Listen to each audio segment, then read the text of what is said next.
Thursday, we now suddenly have live in beautiful Los Angeles. This is The Herd.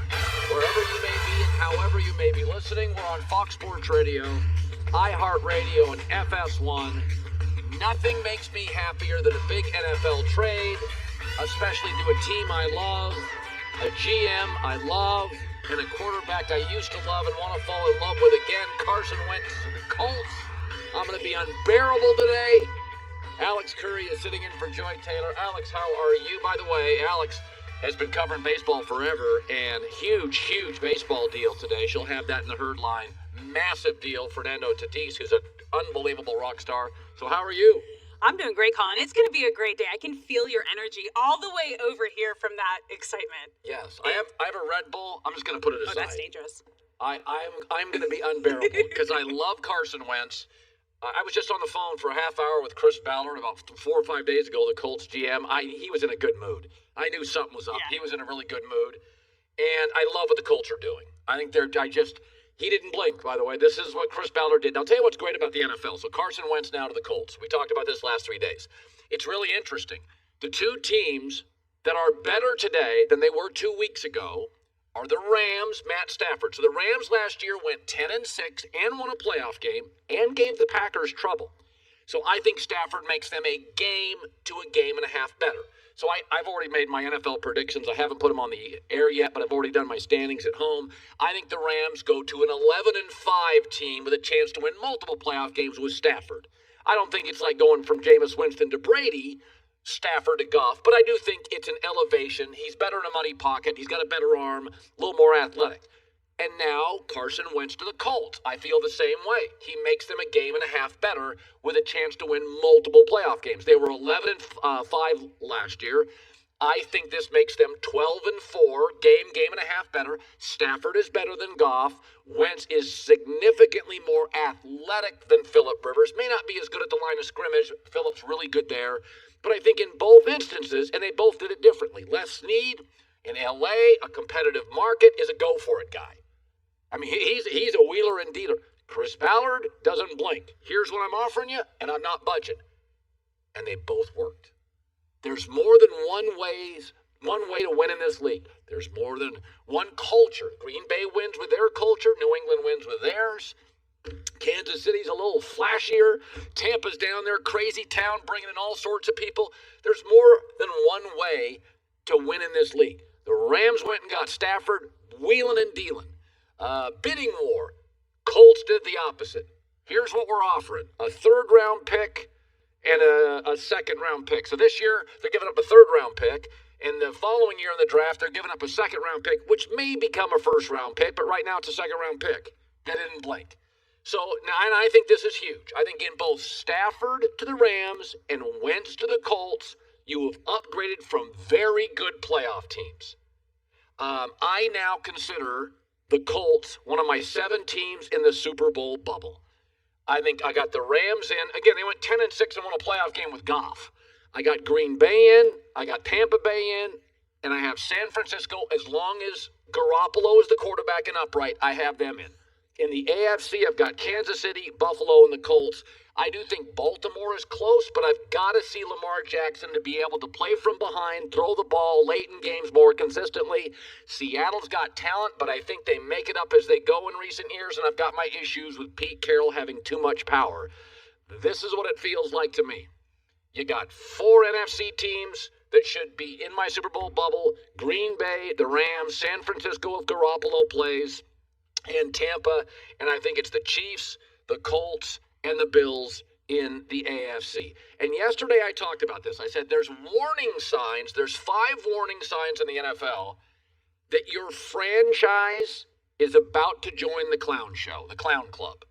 I'm not going to reiterate those, but there's also 5 signs that you're going to become a legitimate Super Bowl contender every year. And the Colts now have those, and let's discuss them.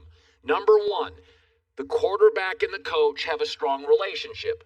Breeze and Sean Payton, Andy Reid and Mahomes. Say what you want, Belichick and Brady. Fouts, and you go back to Aikman and Jimmy Johnson.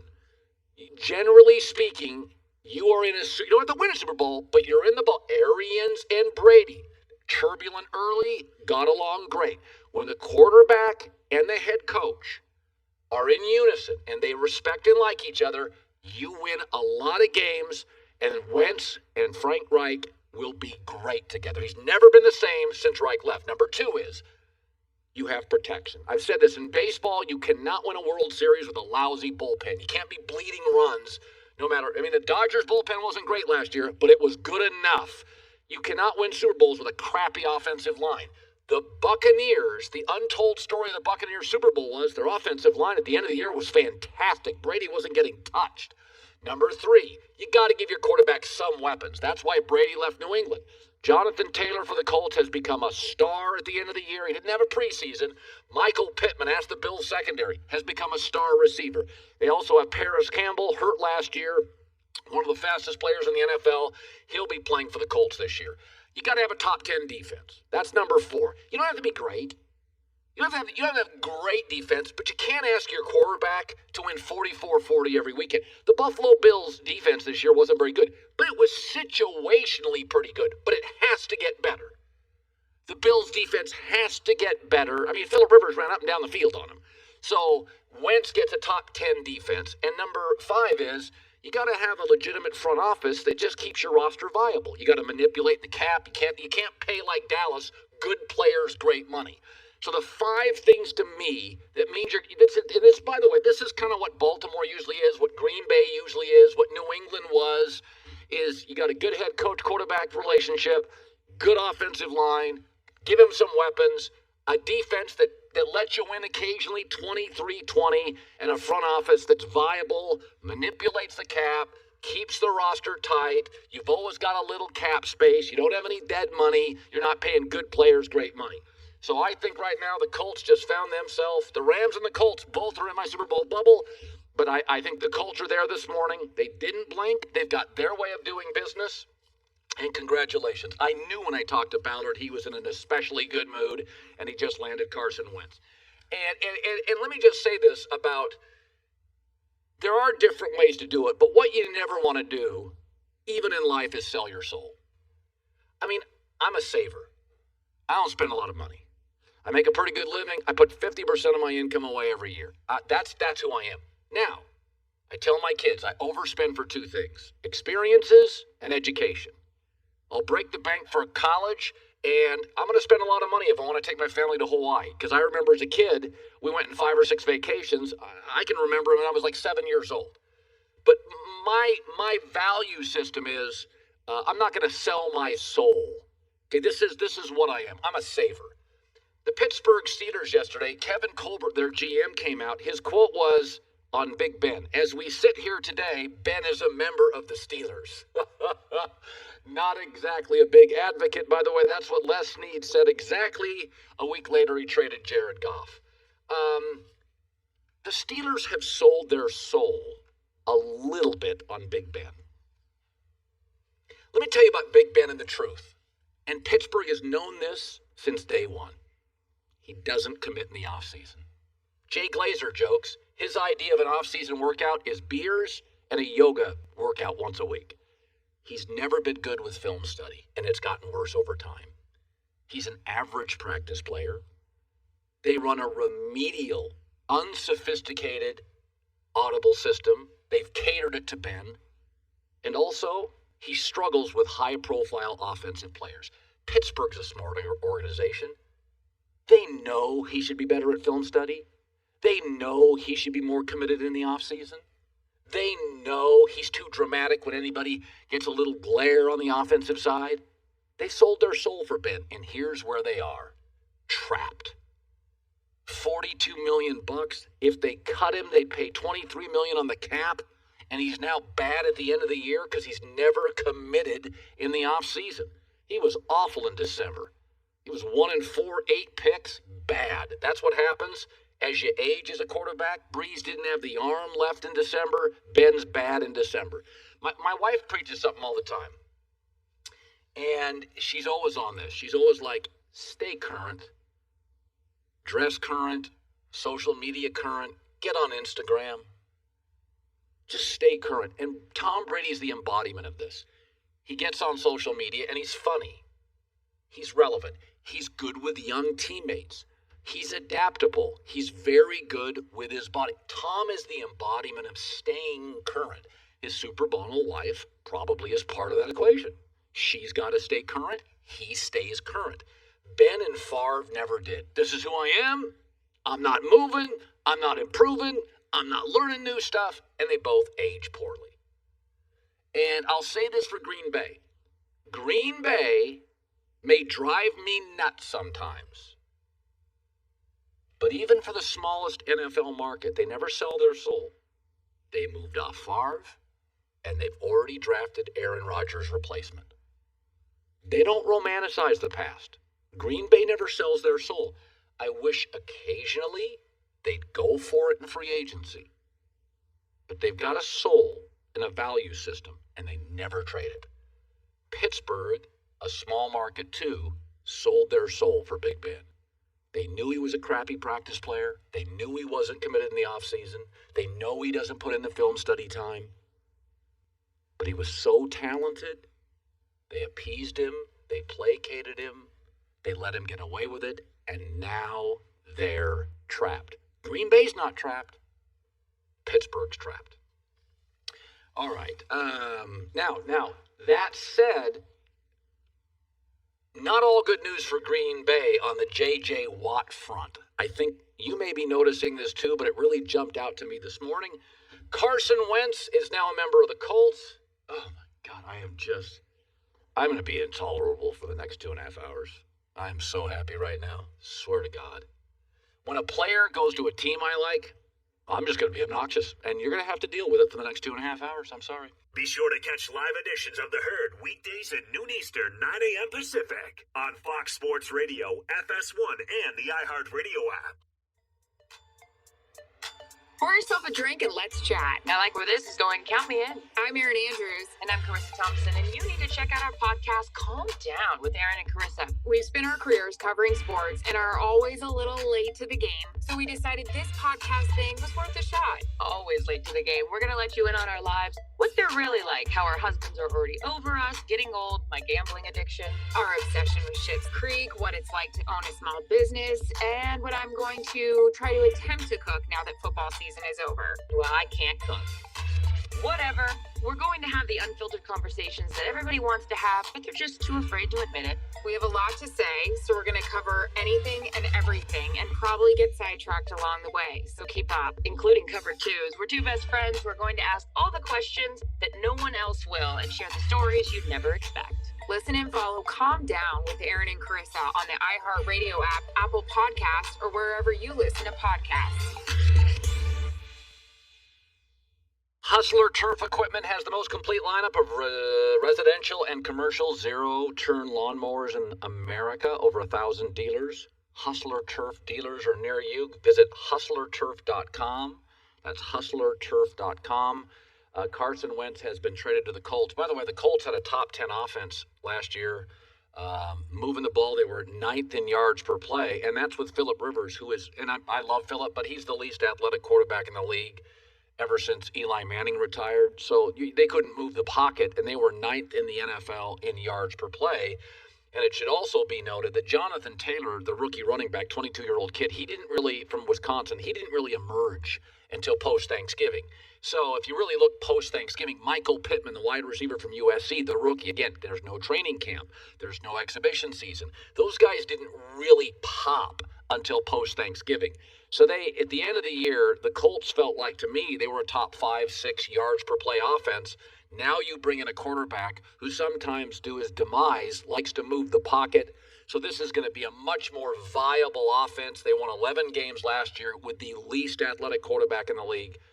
So a big day for the Colts. They're in the Super Bowl bubble to me. I do think that J.J. Watt is great for the Packers. He may fit the Titans better, their schemes.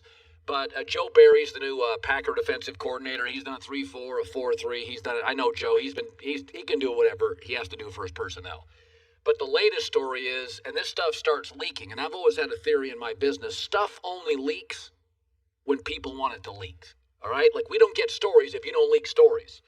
And that's just the reality of it. If somebody wants it out, I've had stories in my life that I banged on doors forever and they never got out because nobody wants them out. And these stories are leaking because it's now we got a bidding war and J.J. Watt likes it that way. So J.J. Watt's one of the only defensive players, hell, he may be the only one that's got a brand. The way it works in the NBA, defensive players, Rodman was rare. Rodman had a brand. It was crazy town, but it was a brand. Usually rebounders don't have a brand. Defensive players don't have a brand in the NFL. J.J. Watt's got one. There's a reason all these stories. Yesterday, J.J. Watt stoking the fire. Quote, free agency is wild, he says on social media. He just pouring gas on that puppy, and I don't blame him. He's saying, listen, I know I've had injuries. I know I'm older. He wants to get paid. And J.J. Watt's like, listen, I was still a top 7 defensive lineman. I want to get paid. Here's the problem.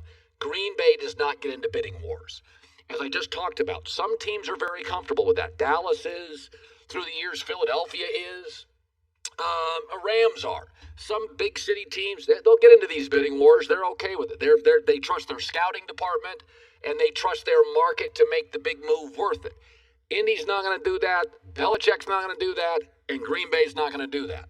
So that's the bad news here is J.J. Watt right now is that great high school football player who's got 4 or 5 hats on the table. And he goes on his Instagram for a week and he's like, man, big decision coming on signing day. I may go to Clemson. I may go to Bama. I may go to Oklahoma. And he's just pouring gas on it, getting everybody revved up. That's what J.J. Watt and his agent and his side are doing. They're just putting enough stuff out there to create a bidding war. Green Bay, they do a lot of things well. They're not getting into bidding wars. So that's not necessarily, to me, a great sign for the Packers. And listen, J.J. Watt has every right to make every penny. I think I would rather play for a winner at this point. He's a lock for the Hall of Fame. He's got nothing but money. I think I'd want to win. But listen, Buffalo's out there, they win. Tennessee wins. Green Bay wins. This may come down to somebody just offers him a bigger deal. And that's okay. I mean, listen, there are times when I criticize guys for signing a deal with Robinson Cano going from the Yankees to the Mariners. You're like, dude, you don't want to play in Seattle. You're going to suck up all their money. They're not going to be able to afford any other good players. You don't want. That's a mistake. I don't have a problem, guy, at the end of his career when 4 winning teams. You got Buffalo's a winning team now, and Tennessee's a winning team, and Green Bay's a winning team. I don't have a problem with the guy taking money then. Winners are winners, right? Alex Curry with the news. No. Turn on the news. This is the Herdline News. Well, Tom Brady made history this year with his 7th Super Bowl win at the age of 43. And after seeing how hard Brady worked to be at the top of his game, LaShawn McCoy believes he could be in the league for another 5 years. He's the only player that I've ever been around that when he speaks, when he talks, I believe him. He can tell me, Shady, go walk on that water, you won't drown. I'm like, okay. The way he works, I wish when I was younger, I wish I worked as hard as he does. We just won a Super Bowl and he's back training, doing little things. He's 43. Yeah, he's that old in, yo.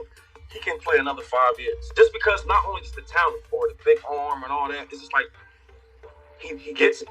He gets it. Well, and also the thing that there's an advantage. They've built an interesting offensive line. So it's much easier to talk a guy. I remember Kurt Warner was going to keep playing, and he got popped. And Kurt's like, remember Kurt Warner's last game, he got smoked. A lot of these guys will stay in it if they feel like they're upright, they don't get hit a lot. In Tampa Bay, because of their history, they're just going to furnish Tom with gifts. This is why I left New England. They weren't going to compromise their culture for Tom. Tampa's like, we don't have much of a culture. You are our culture. So I could see him playing just because Tampa's like, listen, you have changed. The Glazer family's like, listen, we were worth this. Now we're worth this. The general manager and Bruce Arians probably now a Hall of Fame coach. So when you can walk in and change the culture will bend to you. And so I can see them furnishing Tom. If they have a decision, they just go, let's just give Tom another offensive guy instead of a defensive guy. It's what New England wouldn't do because their culture was so empowered through the years. But this is also a great example of how you treat your body matters and what you put in your body matters. Like Tom Brady is the perfect example. When you're an athlete, your body is your job. You got to think of it like a nice sports car, like a Ferrari. You're going to put the nicest gas in it. You're going to keep it clean. You're going to keep it covered. Your body is no different. And coming from someone who had a health freak mom, I was only raised on the health food. Once you go back to that not so good stuff, you feel how it negatively affects your body. No question. Immediately. And Tom Brady is the living proof of that. He fuels himself well. He takes care of himself. 5 years, maybe a bit of a push, but he's definitely going to be at peak performance because of how he takes care of his body for the next 2-3 years. Listen, how you take care of your body will determine how you age. And Yeah. some people simply age more gracefully because they took care of stuff. All right, well, the Texans are dealing with a lot of internal turmoil right now, especially with Deshaun Watson's future. Former Texan Andre Johnson has defended Deshaun this offseason and gave even more insight to how bad things are with the team. He said, I've been around the organization for a long time. I worked there last season. Being able to be on that side of it, it's just certain things that you see that you know are not right. I think sometimes top people in the organization, they just don't listen to players. And that's something I felt like I had to deal with a lot when I was there. Now, the curtain is just slowly getting pulled further and further back on that organization. And we're seeing really how big of a mess it is, not only for the players, but also the front office. Well, I mean, look at the Detroit Lions. You had Barry Sanders retired early, Calvin Johnson retired early, Matt Stafford wanted out. Why? Because the players understand. It's not right here. No. Houston's becoming that. They're a winninger version of Detroit where they're just star players don't feel. And by the way, players don't demand that you do everything for them. It's not the NBA. No. Deshaun Watson just wants some answers to some rudimentary questions. So this is, the NBA has always been totally player driven. Where in the NFL we understand that even a quarterback needs a left tackle, he needs a running game. It's more of even a quarterback needs complementary pieces. LeBron wins everywhere.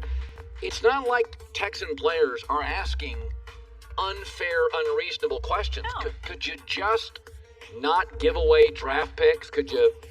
I am rarely on the side of NFL player demanding out. This is the rare instance. I get Deshaun Watson's please. And he was also promised things, and then they didn't provide the promise. So that's the biggest thing. All right, moving on to the Nets and Lakers. They face off tonight for the first time this season. Brooklyn won't be at full strength with Durant sitting out due to a hamstring strain. But heading into the matchup, LeBron was asked about the Nets' star power and how good Durant, Kyrie, and Harden can be as a trio. Take a listen. Being a student of the game and looking at the collection of talent that the Brooklyn Nets have, is there a team that you can compare it to in league history having that much offensive firepower on the same group? Have we forgot about Katie, Steph, and Clay already? I love how quickly he replies to this. By the way, Katie, Steph, and Clay's a really good defender. Yeah. So the difference with the Warriors is Kevin's always been a willing defender, but Kyrie's not a willing defender. He's awful, and Harden's not. The reason that the Warriors were so good is Draymond was just a defender, and Clay was an elite defender, so you can get away having Steph, who's a defensive liability. The problem with the Nets is Durant is a willing defender, but he's older now, and the two other stars just don't give it to you on the defensive. That's why every Nets game, win or lose, is the same, 128, 124. And they've only played 7 games together. I feel like to be put in that category, you gotta have some hardware. You gotta win some playoff games. You gotta win, a championship. Maybe have some hardware to prove it. Yeah. That's what it's gonna take. Alex with the news. Well, that's the news. And thanks for stopping by. The Herd Lie News. Albert Breer is going to show up today. Bruce Arians, maybe on a golf course, he's going to stop by as well. So, all right, the big story today, if you just popped into the show, let's update you on the breaking news, and it is substantial. The Rams have upgraded to Matt Stafford. The Colts today officially upgraded to Carson Wentz. As we've noted several times, the NBA was always the transactional league. The NFL was not. Jimmy Johnson started trades years ago, kind of kick-started sort of a new generation of how to think and how to build teams. Now you've got a lot of young general managers in the NFL. Les Snead of the Rams is pretty young. Chris Ballard's young. Howie Roseman of the Eagles is young. Listen, the Eagles did not do well on this deal. Howie Roseman wanted to do a lot better than a third-round pick and a second-round pick. Now, the second-round pick may become a first-round pick, but they wanted much more. I mean, Deshaun Watson may get 4 number 1 picks. I don't think Carson Wentz is worth that, but Matt Stafford got you. Lions got Jared Goff, and multiple first-round picks, and I think a third. So the Eagles got worked here a little bit, and they have nobody to blame but themselves. The Eagles butchered this relationship. Carson Wentz is one of those players that, and when you're young and you haven't built up your resume, Philadelphia is a different town. It's very vocal. It's very verbal. It's very angry. Sports talk radio, media is very powerful in Philadelphia. So they take this kid from the Dakotas. He's a small town kid. They bring him in. He's terrific. He gets hurt, but his winning got them home field advantage. Nick Foles comes in, wins a Super Bowl. And so instead of understanding that was going to be difficult for Carson Wentz, it was kind of bravado. It was kind of, that's the way it works. And then they draft Jalen Hurts, second round. That's also a signal to Carson Wentz. So it was a lot of ego here in Philadelphia, just not understanding you've got a young quarterback. Foles winning a Super Bowl. He heard they drove past that statue. He heard it every day. You got to understand, even Tom Brady got sensitive on Jimmy Garoppolo, and he had 5 rings at the time. So they didn't massage this relationship with Carson Wentz terribly well. Philadelphia is a tougher than average. It's a northeast town where sports talk radio, fans are loud, they're in your face. It's not the West. Where people out here we got a million things to do. The weather's good. We're out all year. Sports is important, but it's not life. You get into these Philadelphias and Buffaloes and Bostons, and sports is life. It's just part of the tapestry of the city, and players hear it. They didn't massage they didn't massage Wentz very well, and it blew up in their face. By the way, that Jalen Hurts thing at the end of the year when they took him off the field and put him on the bench, that was stupid. Come on, you got to take care of your quarterback. You got to make him feel important. And you have to coddle him.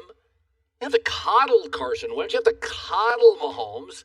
But these guys change the net worth of your franchise. I mean, the Colts are worth more today than they were with Phillip Rivers. They're probably worth $30 to $50 million more today. Jim Irsay made $50 million today, net worth, because Carson Wentz is your quarterback and their Super Bowl odds improve. So you got to take care of this stuff. And Philadelphia just didn't. They did not, as they say, handle him with care.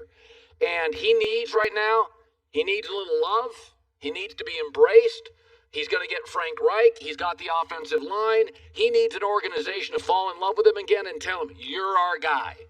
You're our guy. And he needs that love. And young athletes do. Hell, old athletes do. LeBron can get, defensive. Brady gets defensive. Peyton Manning can get defensive. These guys Aaron still gets defensive.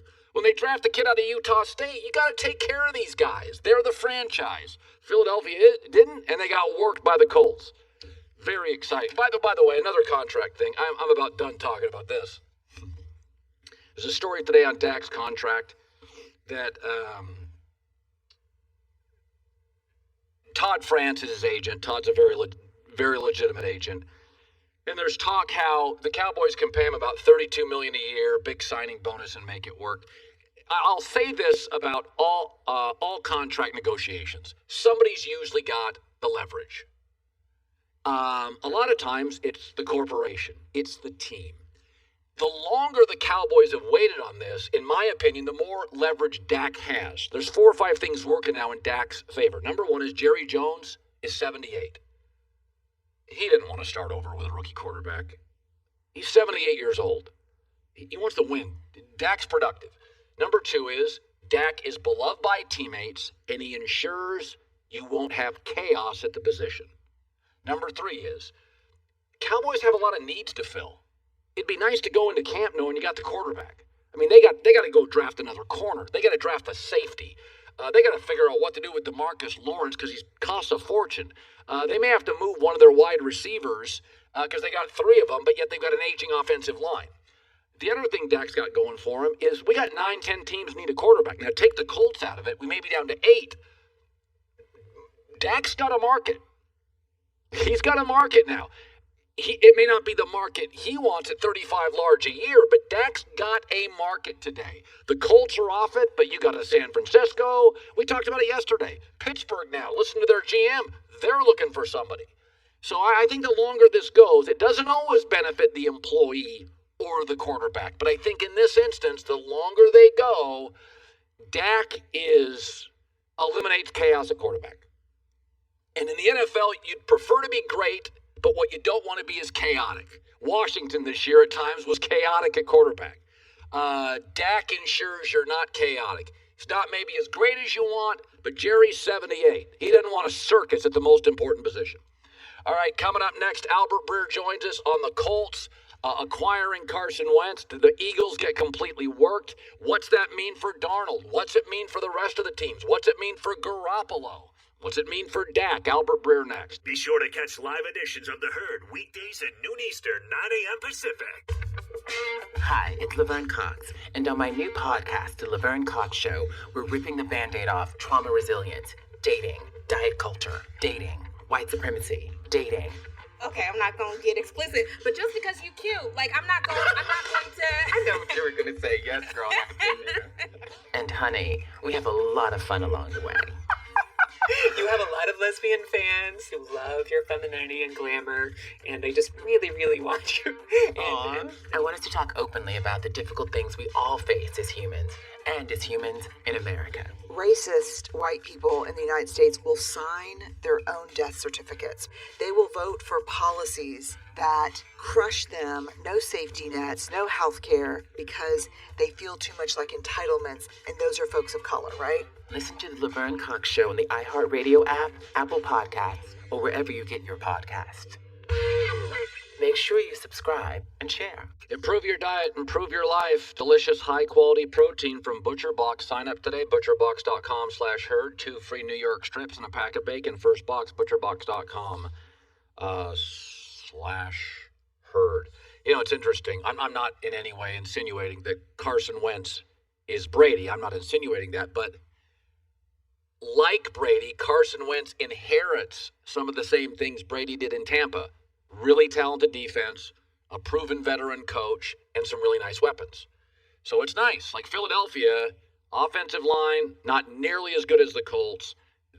They were lousy on the perimeter. Let's be honest. They've whiffed on some of their wide receiver draft picks. They have completely whiffed. So Carson Wentz is going to better weapons, a star running back, a star receiver, a better offensive line. Carson Wentz, sometimes, man, you get lucky in life. You just move to a better situation. Carson Wentz, Midwest kid. It's a more gentle market in terms of media. I think it's a great fit for Wentz. And Albert Breer joining us, Monday Morning Quarterback, their lead content guy, joining us, brought to you by Mercedes-Benz, the best or nothing. All right, so in the end, Albert, what was the market for Wentz? What was it beyond the Colts? I mean, it wasn't very strong. You know, the Bears were in, but I think the Carson Wentz desire to go to Indianapolis was pretty clear the whole time. And it's for common sense reasons, Colin, if you look at it. Really, if you look at the two front offices, the two coaching staffs, we know Chris Ballard and Frank Reich are going to be there for the foreseeable future in Indianapolis. We can't say that about Matt Nagy and Ryan Pace in Chicago. The offensive line in Indianapolis is excellent, not so in Chicago. The Bears' number one receiver is a free agent, Allen Robinson. You look at the Colts situation, young, ascending skill players like Michael Pittman and Jonathan Taylor. And so ultimately, I think those were the two teams that were in it near the end.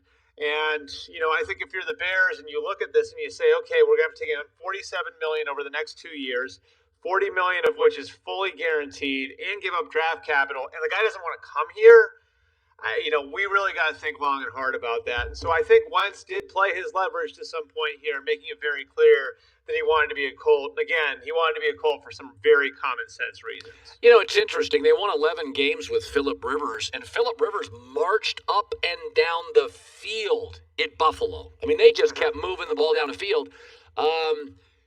It's going to be interesting with Wentz because he's been banged up with injuries, and you don't want to move him too much. But I've got to believe Frank Reich looks and thinks, I got a quarterback that could actually roll out.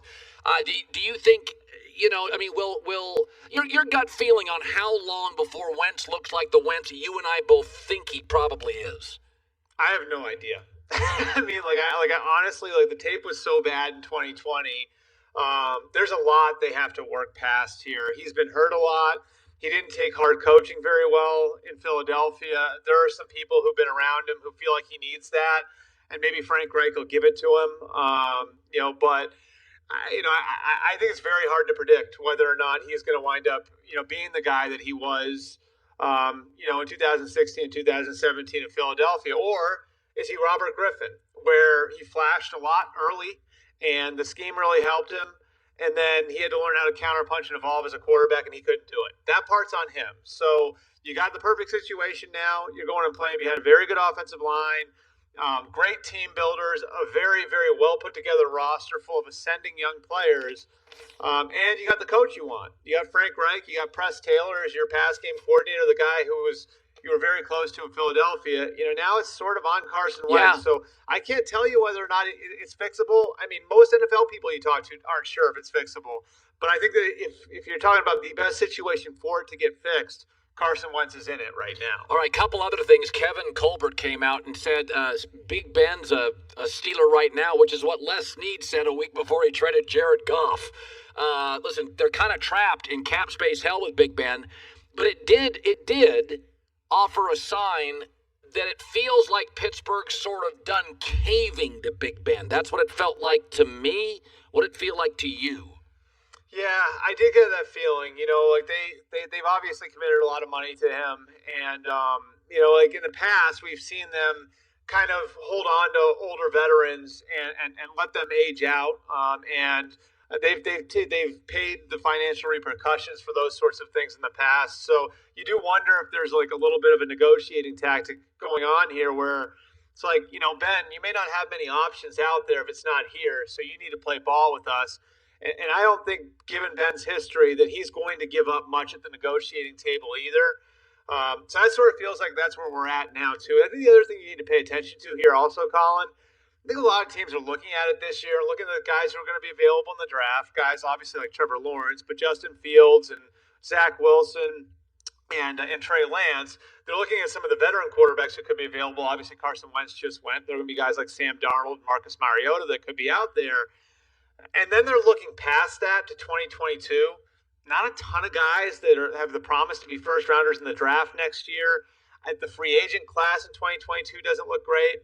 I think there are a lot of teams that are looking at this and saying, if we're going to do something at the quarterback position, it might need to be right now. Yeah. And you sort of wonder if the Steelers are sort of considering that as well, where if we don't move on from Ben now, we are going to move on from him after next year. And if we do that, what sorts of answers are we left with? So I think J.J. Watt and the Packers feels good, but in the reality is there's a lot of leak stuff right now, and J.J. Watt has a brand. He may be the only NFL defensive player that currently has a brand. And when stuff starts leaking, it's because somebody wants it leaked. And I think I think he is throwing it out there to the market, and he's going to social, and the wild, it's crazy. And the Packers don't get into bidding wars, Albert. This is not what they do. Like, when I see all this press and all these leaks, I'm like, this isn't good for Green Bay, is it? Well, and it's interesting because I think the two places he wants to go have cap issues, and that's Green Bay and Pittsburgh, and obviously his brothers are in Pittsburgh. He's got the emotional ties to Green Bay. They're both contenders. They check a lot of boxes. But both of those teams, as it stands right now, look like they're going to be over the salary cap for 2021. So they'd have some work to do to make space for them. And then, you look at teams like in Indianapolis, like a Buffalo, like a Tennessee that have healthier cap situations where maybe those teams would be more prepared to give him money right now. And so I think part of this for J.J. Watt's going to be, how patient can you be?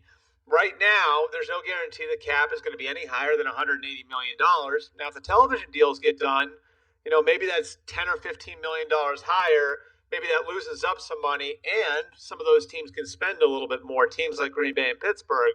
But as it stands right now, those teams are sort of strapped to the cap, and if you're JJ, you have to look at it and say, do I go for more money to place X or Y that maybe I'd rather that isn't at the top of my list, or do I want to go to spot A or B, where they are going to be able to spend money on me and maybe put a few more pieces around me? It's just complicated, and a lot of player situations are complicated right now by the dynamics of the salary cap. By the way, just quick 30-second answer. Jalen Hurts. Let's circle back to Wentz.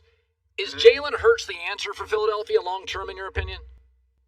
Right now, he's their answer for the next 2 months. I think he'll be their quarterback. I think they're going to do all of the work that they need to do on the quarterbacks that might be available to them with the 6th overall pick. So I'd expect them to go through the full process with Justin Fields, Trey Lance, and Zach Wilson. Okay, good stuff. Albert Breer, Monday morning quarterback on late notice, jumped on our show. We appreciate that.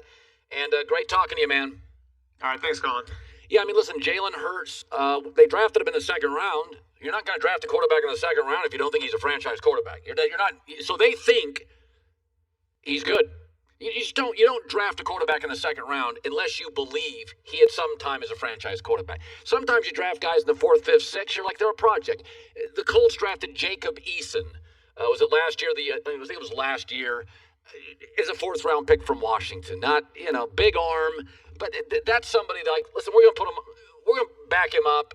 That's a project. But you start drafting guys 1st or 2nd round at quarterback, you think they're a starter. So Philadelphia obviously thinks Jalen Hurts. And by the way, that's why it didn't set well with Carson Wentz. If they would have drafted Jalen Hurts top of the 4th, it feels different. But when you draft a quarterback 2nd round and you've got other needs on the team, what are you telling Carson Wentz? Dude, this kid's not going to be your valet. Like, he'll be parking the car. So I think they're going to go with Jalen Hurts. We'll see. He's young. We'll see. Quarterbacks now, short, tall, fast, immobile, they all work. Everybody's working. You don't have to look like Josh Allen and Patrick Mahomes. Kyler Murray's getting better every year in Arizona. All right, we're packed. Hour 2, Dwight Freeney, Lance Briggs. You're listening to Fox Sports Radio. Here we go. It's hour 2. Live in LA. It's the Herd, wherever you may be and however you may be listening. Fox Sports Radio, iHeartRadio, FS1. Big stuff going on. Alex Curry filling in for Joy Taylor today. Alex has done a lot of work for Fox and baseball. Fernando Tatis. They must have loved that. Got $340 million, 14 years. You know what's funny about that trade? It's one of the few big trades I actually like because he's 22. So when Pujols signed with the Angels, he was like 32. The big deal. Yeah, the big deal contracts, which I don't generally like. Yeah. But Cabrera signed with the Tigers, he was 33. And Pujols signs with the Angels, he's 32.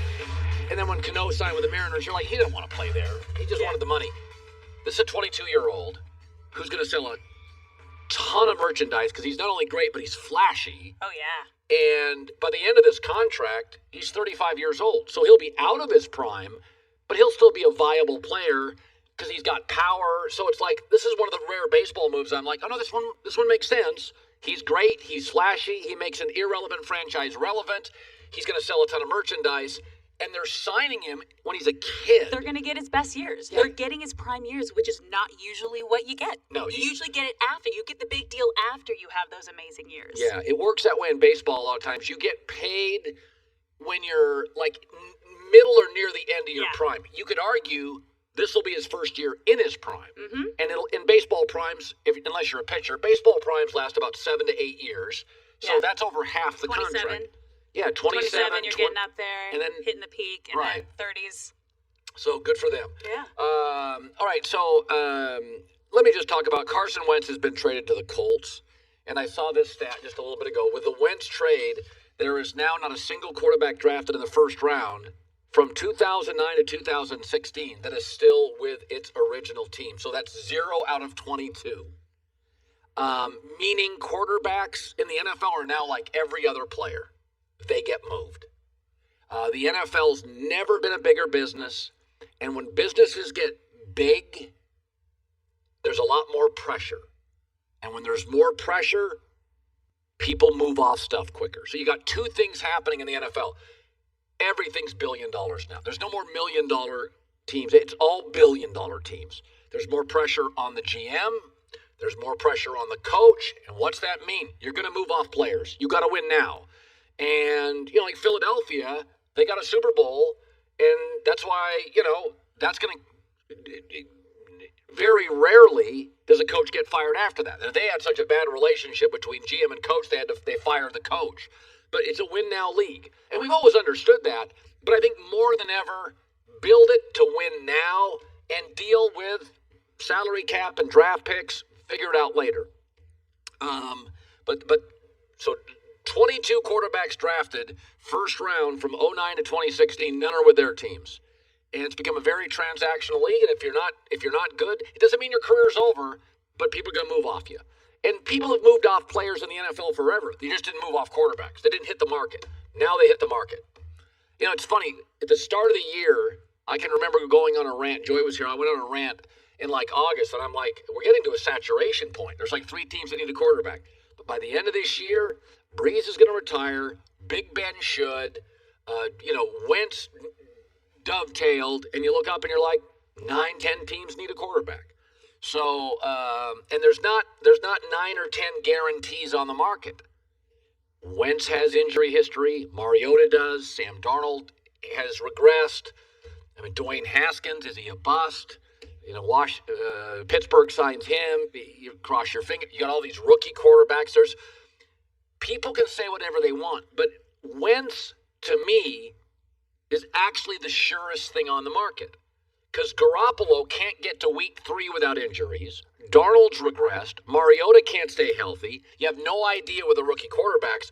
The 2 quarterbacks in all the available quarterbacks that I feel strongest about are Trevor Lawrence out of Clemson. He's going to be great. And then Carson Wentz, who was great and just needs to be tweaked. So, you got 9 teams need a quarterback. The 2 surest bets. The Colts just got one. The Jags will get the other. There you go. By the way, I saw a story this morning. I just rolled my eyes. We do this all the time. Multiple teams, according to a report, have Zach Wilson, the BYU quarterback, ahead of Trevor Lawrence. Talk to the hand. Stop. We did this with Zion. Good God. Zion was a guaranteed number 1. He just physically looked different. He can't shoot. He's fat. I don't know. It's a point guard league. I said the same thing. He's going to walk into the NBA and be a top 20 player by the end of his first year. Don't outthink your eyes. Zion is 6'7", 285. Most of your centers are Euros. They don't want to take a charge. My only question was, can he get to be better at the free throw line? Because like Karl Malone, he's going to live at the free throw line. He is going to live at the free throw line because he initiates contact on every play. And aggressive offensive players generally get the calls, so do stars. So he's going to live at the free throw line. By the way, he's already shooting 7.5 free throws a night, and he leads the NBA easily in points in the paint. So he has become exactly what I thought, which was 24 a night, live at the free throw line, initiates contact. There's a rule in sports. Don't outthink your eyes. Zion in a skinny league with a bunch of centers that wear skinny jeans, he is thick and aggressive and initiates contact. And as long as he can hit 75% of his free throws, he's going to give you 24 points a night. That's exactly what he's doing. Don't outthink your eyes. Trevor Lawrence, don't outthink your eyes. He's bigger than Zach Wilson. He's stronger than Zach Wilson. He runs better than Zach Wilson. He's got a better arm than Zach Wilson. He played better competition than Zach Wilson. The ball comes out of his hand faster than Zach Wilson. Don't outthink it. He's better than Zach Wilson. You got crazy town. Just Zion, Trevor Lawrence. We pick all these kids apart. It's funny about this. As a broadcaster, I didn't feel I knew what the hell I was doing until I was like 33.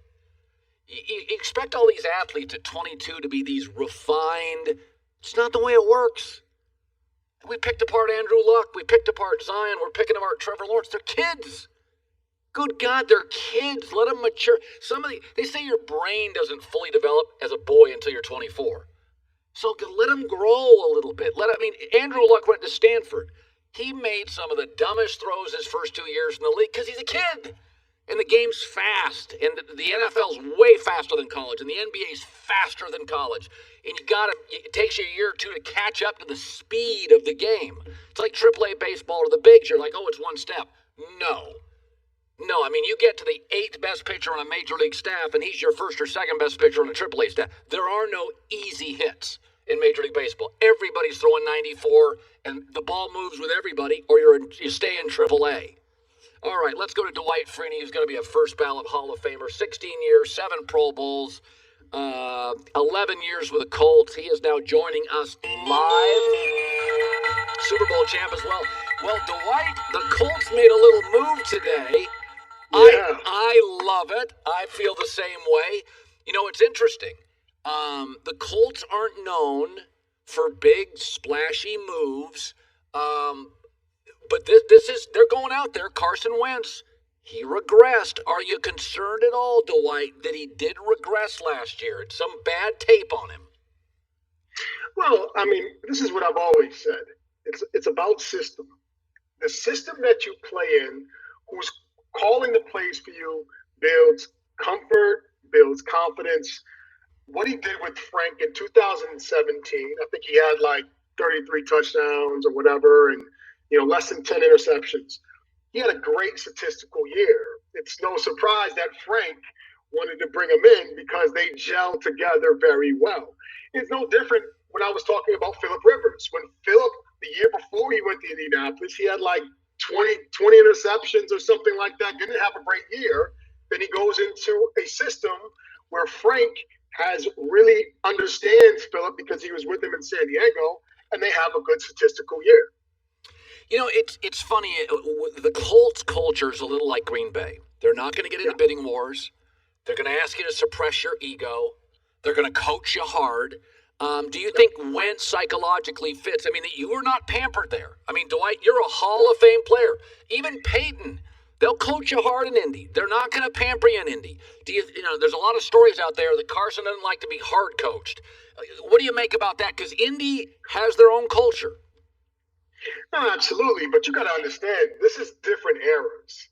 Okay, we're talking about Bill Polian, Tony Dungy, 15 years ago, culture of the NFL and what it was then to what it is now. Okay, and Frank, yes, he takes a little bit of that, but I'm sure he has a little bit of that success in what happened in Philadelphia and kind of injected it into the new Colts, culture. And I'm not exactly sure how they coach. But I'm sure it's not how it used to be back in the day where you can just take a quarterback's head off, right? And you could be violent and be intimidating on defense and the same thing on the offensive game. So I think the culture is probably going to be similar to what he's used to. He spent a lot of time with Frank. Frank is going to be the guy who probably is going to be coaching him the most, all right? So you have to understand there's a lot of familiarity there. And I think that the system that they're in is going to breed for success. So I'm not really worried about the culture per se. Back in the day compared to now, yes. But this is now, and it's going to be completely different. By the way, second most sacks in Colts history. He's going to be a Hall of Famer. The great Dwight Freeney is joining us. I want to talk about J.J. Watt's on the market. And I want you to talk as you aged, and I've said this before. There are times I've criticized an athlete, rarely, but it's a money grab. I always use Robinson Cano went from the Yankees to the Mariners. I'm from Seattle. I know he didn't want to play for the Mariners. He wanted the money. And about a year into it, he's like, get me the hell out of here. I want to go win games. Yeah. So there are times when you're like, okay, you're just doing a money grab. But J.J. Watt's different. First of all, he's one of the few defensive guys with a brand. He has, I look at him and I think, listen, if 5 good teams want me, I'm just going to go where the money's better, and I don't think Green Bay is going to get into a bidding war. Take me into the mind of a pass rusher, J.J. Watt. You defensive guys, you don't get big money as much. You don't have the big brands. Do you think money, maybe J.J.'s like, hey, these offensive guys ain't giving up lettuce. I'm not going to give up any money. You know what? I think it's a mixture of both. To be quite honest with you, as an athlete, you have it's no different than your regular employee for your, in life where you're trying to get hired by a new business or company. You want more money. It's no different than the athlete. The athlete has his brand and he wants to build his brand, and obviously he wants to make as much money as he possibly can. The difference is when athletes, their window is so short compared to other folks when they can work until they're 50. But obviously the difference is a lot of more money is given to the athlete. But it's no different. You want to make sure that you protect your family and get as much as you can for whatever you want to do in the future. But that being said, it's not all about the money. Okay, I'm sure JJ wants to get into a situation to where as though he's familiar with the scheme. Okay, he knows who he's playing with, what type of play calls, how much playing time he's going to get.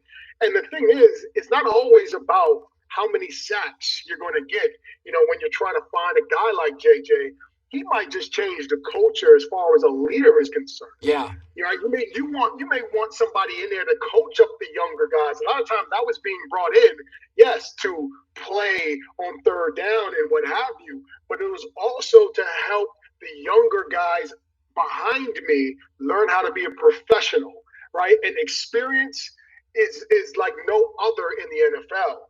Okay, and JJ has played a long time, and you learn so much more from just being out there and experiencing the game rather than just giving your money and all your whatever playing time to a younger guy. JJ's been through it. So it's going to be interesting to see where he ends up, but I think it is a little bit mixture of both. You know, it's interesting. I think it's time for the Steelers to move off of Big Ben. I think his game's deteriorated and he's really expensive. When you were with the Colts, it's interesting. At some point, my company's going to move off me. And it's going to be impossible for me to separate my emotions from reality, right? When you were at the end with the Colts, and they're like, listen, man, that's a lot of money. And Dwight, we love you, but you're out of your prime. Is it hard not to be offended or defensive for Big Ben or star players at the end of a run when you still want money, but the team feels like, listen, we got to reboot at your position?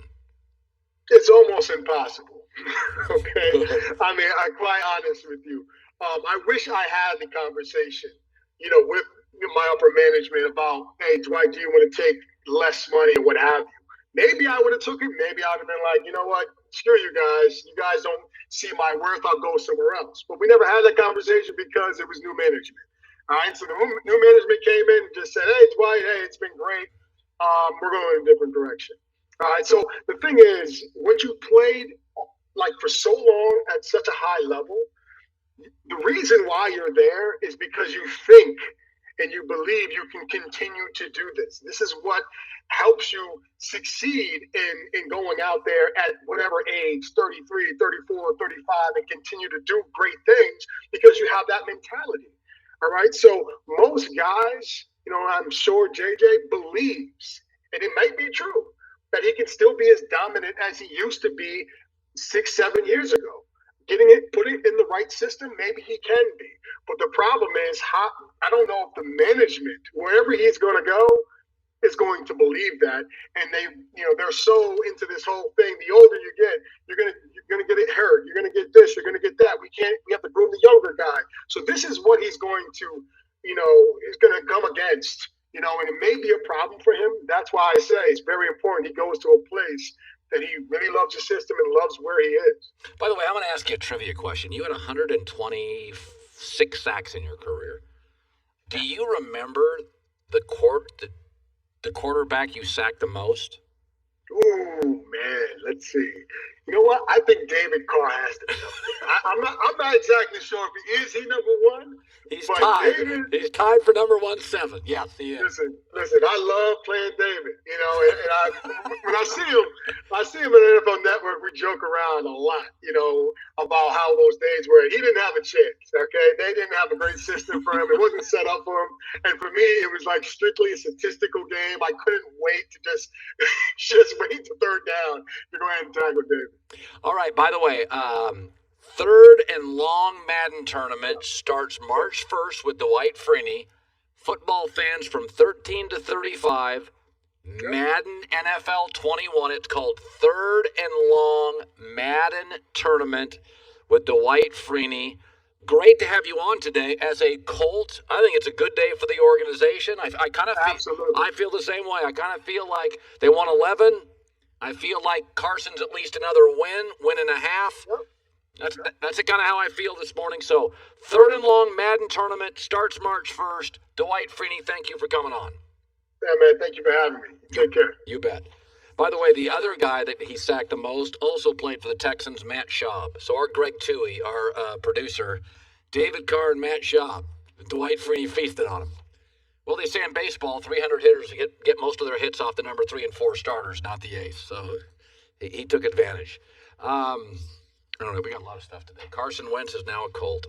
Bruce Arians next hour. He may join us on the golf course, but he's going to join us nonetheless. Want more Herd? The Herd streams 24 hours a day, 7 days a week within the iHeartRadio app. Search Herd to listen live or on demand whenever you'd like. So we're starting. We're rolling. Are we already recording? Look at that. You got notes. This is so official. Hey guys, it's Brian Baumgartner. Now, maybe you've heard my podcast, An Oral History of the Office, where we go deep into the making of the show. Now, well, you can go even deeper. That's what she said. Because I am sharing my full-length conversations with some of my favorite people on the planet. The cast and crew of The Office. Guys, we share insights and memories that, even if you are a die-hard fan, you will have never heard these before. This is The Office Deep Dive. What were you doing before The Office started? I was catering and I was babysitting. People let you look after their children? Not at the same time. Yes, they did. And guess what? He's alive and he's a grown man now and he's fine. Listen to The Office Deep Dive on the iHeartRadio app, Apple Podcasts, or wherever you get your podcasts.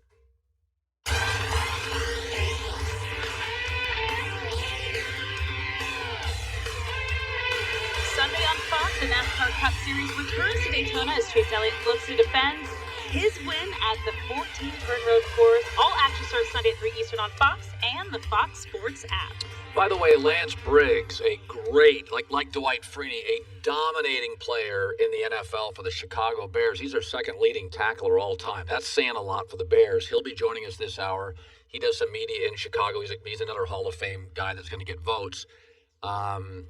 It'll be interesting because Chicago and the Colts were the two teams to get Carson Wentz, but Wentz had made it clear, I don't want to go play in Chicago. So Chicago's got themselves a quarterback quandary because Trubisky's won, but there's a ceiling, and Nick Foles is not the answer. So, we got a lot of really interesting teams. This is why I don't believe the Cowboys will move off Dak, and I don't believe the Niners are going to move off Garoppolo.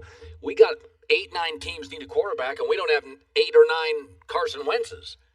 So the idea that you're just going to move off Garoppolo, what's the solution? I don't buy that. I think Kyle Shanahan knows I can't win games without him. And by the way, the Rams are now better in your division.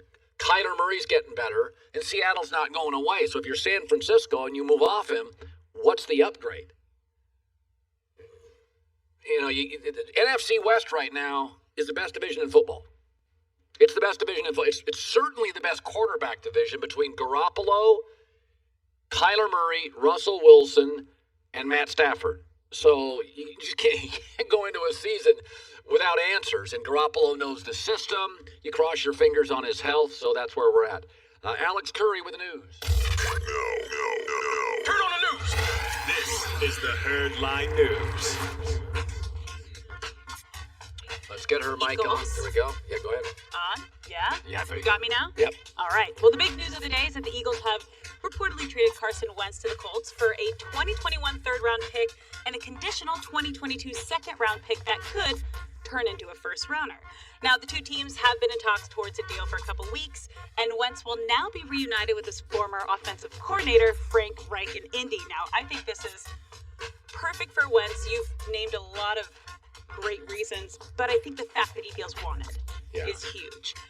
When you feel wanted, you build confidence. And for a young player, when you have confidence, that can completely change your game. It can change your mindset. It changes everything in any industry, any relationship. You don't want to feel wanted. Right. And I think at the end in Philadelphia, he didn't. A lot of people said it was Doug Peterson, right? Like a lot of people are like, oh, it's Doug Peterson. But when Doug got fired, Carson Wentz still wanted out. So it's not about Doug Peterson. He just, it's quite possible, and this happens. Yeah. Everybody's taken a job in their life. I've been lucky I've only done it once, where you take a job and you kind of know instantly it's not a great fit. Well, these kids get drafted to teams, so they don't even get a choice. Mm-hmm. So I think Carson Wentz, it's a loud market. It's an aggressive market. There were missteps. He didn't trust the front office. Everybody thought it was Doug Peterson. Doug got fired. He still didn't want to be there. So it tells you this was never really, and it's okay, it wasn't an ideal fit. No. And speaking on the being wanted train, there have been plenty of suitors for J.J. Watt during his first run as a free agent. Now, many teams made their interest known, and the Bills are one of them. Buffalo is coming off an impressive 13-3 season with a trip to the AFC title game. And the interest between the two sides is reportedly mutual. Now, we've heard a lot of teams and players have this Watt free agency fever, as they should. Sure. You mentioned he has a great, strong brand, but he's also a great team player. He's a great guy in the community. He brings so much to the table that's only going to build that franchise's brand. And then on top of it, think about it. This is the first time he's really been courted since he was a prospect in 2007, and he wasn't recruited highly then. So this is a big deal for him. This is, again, people showing that they want him, and he wants to feel wanted. Yeah, I mean, he was a late bloomer as a recruit. Yeah. So Wisconsin offered him. I could be wrong on this. I thought he was a walk-on somewhere, and I don't know if it was Wisconsin or it was Central Michigan or something. He played tight end. So, listen, there's nothing wrong. This happens all the time. You know, even LeBron James, when he was leaving Cleveland, 1-year deals, Philadelphia wanted him, Houston wanted him. That's okay. Yeah. Dwight Howard wanted to be recruited. Kevin Durant liked it. JJ wants to feel a little love. By the way, schematically, Tennessee could be the best fit. They desperately need a pass rusher, and frankly, he also fits their culture. He's a tough guy. He's a big tough guy. It's a tough guy organization. So Tennessee may be a great fit for him. There's a lot of suitors, and it's going to be fun. Yep. I'm happy for him. So am I. Yeah. Well, we got more big deal news today. The Padres have locked in their star shortstop Fernando Tatis Jr. for the foreseeable future. He has reportedly agreed to a 14-year, $340 million deal with San Diego, and this is the largest contract in Padres franchise history and the third largest in MLB history behind Mike Trout and Mookie Betts. He will also have a no-trade clause for the duration of the deal. But Colin, as we talked about earlier, this is such a big deal because they are getting Tatis in his prime. And the numbers this morning I looked up, it's at $24 million a year. It's not outrageous. He also plays shortstop. Well, that's one of the 3 or 4 key positions in baseball: pitcher, catcher, shortstop, center field. Like, that's a position you're going to pay the money to. So, and you know what? It also sends a message between Machado and Tatis. San Diego's going to play. They want to play in the bigs. And, you know, I was looking at these contracts. Here's what happens when you don't have a salary cap in a sport.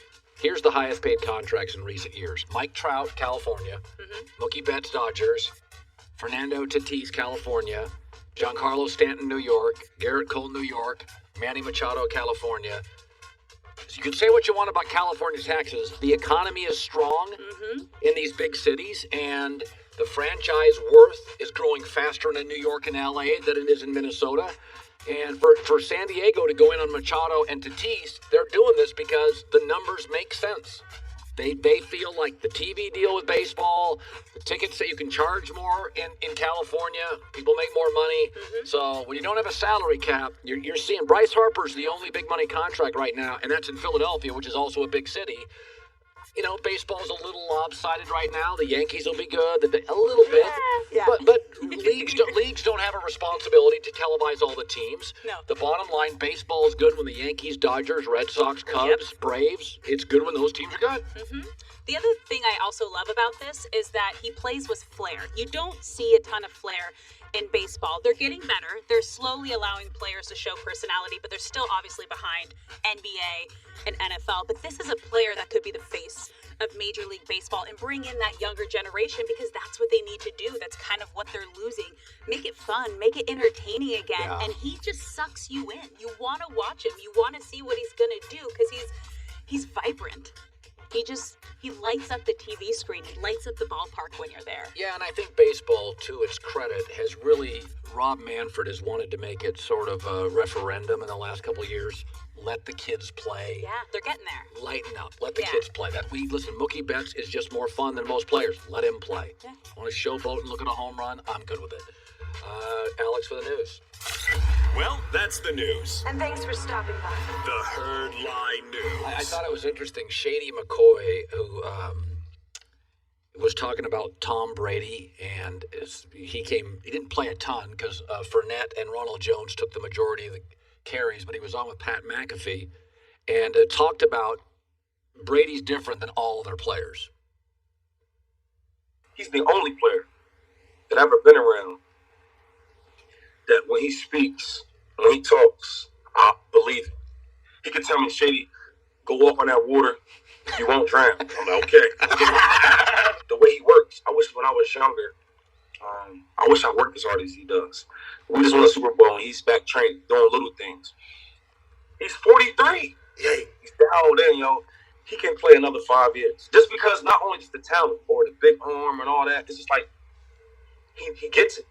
He gets it. You know, Brady's really interesting. He's no longer elevating his status. I mean, it's like Jeff Bezos making another billion. He won. He's rich. Like Brady's got 7 rings. He won. He's the GOAT. But it is interesting. Could he affect other people's legacy? Like Patrick Mahomes, by the way. Tom's 2-0 against him. Tom beats him one more time, goes 3-0. I mean, Mahomes' only playoff losses are to Tom. He goes 3-0 against him. Mahomes can never say, you're better than Brady, because they played at the end. Aaron Rodgers. Tom now has as many NFC championships as Aaron Rodgers does, and he's played in the conference 1 year. So you do get to a point where I don't think Brady's elevating his brand. I think he's the GOAT. But I do think he could affect a Russell Wilson, an Aaron Rodgers, a Mahomes. He can secure the fact that he just keeps a distance between them. This morning, it could be 6 Super Bowls to 2 instead of 7-1. It's hard to puncture that if you're Mahomes. So that's kind of the status he's at right now. All right, Lance Briggs, a great all-time Chicago Bear. The Bears lost out on Carson Wentz.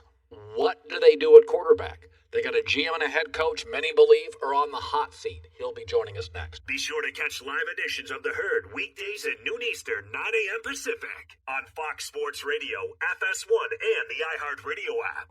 At what point must we become a monster in order to catch one? From iHeartRadio comes a mind-bending new original sci-fi thriller, Tomorrow's Monsters. It's a safe application with one very simple benefit. You never have to sleep again. Starring John Boyega. When he began self-experimenting with his own mind apps, it changed him, and something else has taken over. And Darren Criss. We don't do what we do simply because we love humanity.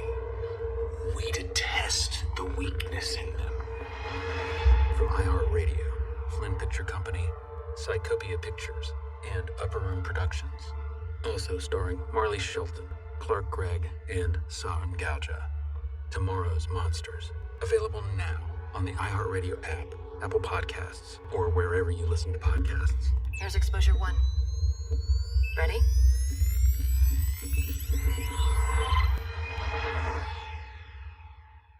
Well, he was a Pro Bowl linebacker 7 years of the 12 he played, and he played them all with the Bears. He's the second leading tackler in the history of franchise, and Chicago's had a lot of good players, most of them on defense, and Lance is right up there, Lance Briggs, and he's going to join us now, the 7-time Pro Bowler. Okay, so Carson Wentz was down to the Colts and the Bears. Wentz made it clear, I'd rather go to the Colts. Does that concern you that a top quarterback didn't want anything to do with the Bears? Does that concern you? Yeah, it concerns me because we need a quarterback. We need to change the situation that we've had over the last 3-4 years. And Carson Wentz, he was the sign of change for the Bears. You know, he was a step in a different direction. You know, we could sign Carson Wentz. We can get a veteran quarterback, maybe Fitzmagic or something to back him up. Maybe we re-sign Trubisky at a lower rate, you know, as a backup. But we need something different in Chicago because what we've had isn't working. You know, Trubisky is interesting. He wins games, but I always say this, Lance, you can't fool players. And I think in that locker room, they look around that division, they see Stafford used to, and they see Aaron. Do you believe Bear players think Trubisky has a future there? Or do you think they've kind of figured out, listen, there's a ceiling with Mitch? I think everyone has realized that there's a ceiling with Mitch, and it's hard to continue on with a quarterback when you know there's a ceiling when you're the opposing team and the marks on this quarterback are doesn't read defenses well, can create time with his feet. If guys are open, he can hit guys that are wide open. That isn't a recipe for success, and if that's the case, then look, it's time. It's time to get a guy that can come in and do all the things that your offensive coordinator can ask, and not limit you to what you can do offensively. Do you still trust the front office, Ryan Pace, and the coach? How do you trust them today? I mean, what have they done to change what has happened in the past? The question marks for the Bears are, we continue to pick or to fail in a lot of these picks. We pick quarterbacks. We move up. We get Leonard Floyd, who doesn't pan out for the Bears, but he's having a heck of a career now with the LA Rams. Right. And it's weird how some of these things just aren't working out for the Bears. But the one thing that has been constant are the guys that pick the picks. Yeah, it's funny. There's things about Chicago I like. There's things Ryan Pace. I didn't like Trubisky out of college, so I said it then. I'll say it now. I thought it was a whiff. I do think Matt Nagy. I mean, listen, he's Trubisky's numbers in the last 3 years look like Jared Goff's. So Nagy can do something. How long? I'll throw a name out. Sam Darnold. If he signed today with the Bears, now that Wentz is off the market, Sam Darnold, does that work for you? At this point, it's we're biting and we're scratching a little bit here, and even a Sam Darnold at the right price can give some sort of new hope. We got to have some sort of new hope in Chicago, and it's really going to have to come from a veteran quarterback, because there's a lot that needs to be shored up on this offense. There's guys that need to be re-signed. The offensive line needs to be bolstered. You got to be able to protect these guys if you're going to bring them in as well. Yeah. What if Chicago moved up and got a rookie quarterback? Is that a turnoff for you? With the personnel that they have now, I think it's imperative. And if you're going to keep the coaching staff, you're going to keep everybody in place, you need to win now. It is imperative that if you're going to do that this upcoming 2021 season, the Bears need to not only compete for winning the NFC North, but they need to solidify themselves in the postseason. So if that's the case, bringing in a rookie quarterback, that's a roll of the dice for me. I think you're better suited to bring in somebody to help you bolster that offense, whether that be offensive line or in or as a playmaking receiver or a running back. I want to ask you about J.J. Watt. You were a great defensive player, and very few defensive players get a brand. It just doesn't work that way. It's very rare, and J.J.'s got one. He's been very public. He's good on social media. He's done great charity. And I asked Dwight Freeney this 30 minutes ago. As a defensive player, you guys rarely get the big money and never get the love. Part of me thinks, I don't blame J.J. Watt if he says, hey, I don't see wide receivers taking pay cuts. Part of me thinks, I'm not going to the Packers. They're not going to pay the most money. Take me to the psychology, Lance, of a defensive player that finally has a little market leverage, a little bit of a bidding war. Would you consider taking less for a winner, or are you just going and saying, give me the money? I would take less to be with a winner. Okay. At this point in my career, I would look at what I've accomplished up to now, how hard it is to get into the Super Bowl. It's as far as money goes, you've made enough money along your career that your money shouldn't be the driver of what you want to do next. Your legacy. So if you're talking legacy, and legacy is most important, which would be to me, finding the right team that I believe that can compete for a championship. You know, you played all with the Bears 12 years. The NFL is becoming more like the NBA, where it's a very transactional league. Yeah. And I'm for that. I've always been pro player. I've moved a bunch in my career. Why can't players move? Do you think your career would have been different if at some point you'd have said, hey, I'm going to go fight for this team and they got the right quarterback? Are you happy with your decisions? Because you were a leader. People liked you. If you'd have gone to the market, Lance, you'd have had a lot of suitors. Or are you satisfied with the time you played and the place you played? Oh, I couldn't have asked for a better landing place, not only from the draft, but until my last 2 years were a bit of turmoil with when the Trestman years came in, and just a big change. But I've always been happy with the Bears. I know that had I gone somewhere else, I probably would have made more money. But it might be a roll of the dice on the success of that defense and what we were preaching in the locker room in Chicago. I didn't know what that was like in any other locker room. So I was always happy. I've always been happy with my decision, and I love Chicago. It's been great to me. It's been great to my family. It's been great to the teammates. I wouldn't trade my decisions for anything. Good. And by the way, you're smart enough to be in Arizona during the winter. I love Chicago too. That was a good trade. That was a trade-off for me. So when we didn't make the playoffs, I had to come to Arizona to get out of that winter. Don't blame it. You're an all-timer, Lance, and I appreciate you coming on our show. We'd love to have you on again, and thank you so much for stopping by the Herd. I appreciate you, Colin. Have a good one, man. All right, Lance Briggs, a great football player. He is Chicago. Rock-solid dude, tough. He and Urlacher feel like Chicago. They're just Chicago guys. They're tough guys. So good for him. Most life-changing sleep's about what's underneath. Only a Casper mattress provides the cooling, supportive comfort and that refreshed feeling you're always seeking. Only a Casper mattress. Go to Casper.com. So Carson Wentz is officially an Indianapolis Colt.